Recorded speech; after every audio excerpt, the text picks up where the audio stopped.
فيلم جيد ومع حركات. فيلم إسباني أنتج عام 1983. فيلم كوميدي درامي من أروع وأجمل الأفلام الإسبانية. وبيحكي الفيلم عن امرأة بتشتغل كباعة هواء وبتخبي طبيعة شغلها عن بنتها يلي مسافرتها برات البلاد من زمان. وبيبدأ فيلمنا من عند الدوقة والبنات يلي شغالين معها، وبتوصلها رسالة من بنتها كارولين المسافرة انه بدها تجي وتشوفها هي وخطيبها واهل خطيبها. وطبعا الدوقة مفهمة بنتها انه هي مرة غنية ومن سلالة نبيلة، وهون بتدخل بدوامة انه كيف فيها تخبي حقيقتها عن بنتها وخطيبها. وبيتفقوا البنات اللي معها على انه يساعدوها وبيصيروا بيمثلوا ان هن خدم عندها. وفعلا بتوصل كارولينا وخطيبها وعائلة خطيبها، وبيتقنوا البنات دورهم بكل جدارة. طبعا هالتمثيلية كلها بتكون ببيت جارهم المصرفي الغني يلي مسافر، وبتدور الكثير من الأحداث الممتعة والشيقة. وبعدين بتخبر كارولينا أمها إنه أهل خطيبها بيمروا بضائقة مالية بعد اختلاس أبو خطيبها مبلغ من المال، وإنه بدهم منها تساعدهم بوفاء المبلغ المطلوب منهم. وطبعا هي فقيرة وما معها تاكل، وبيقرروا إنه يروحوا بعد رفض الدوقة مساعدتهم.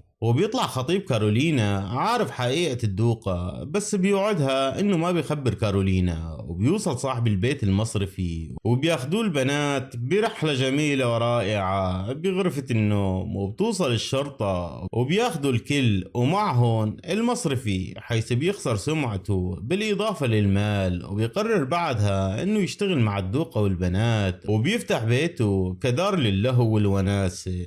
وبيخلص فيلمنا هون ودمتم سالمين.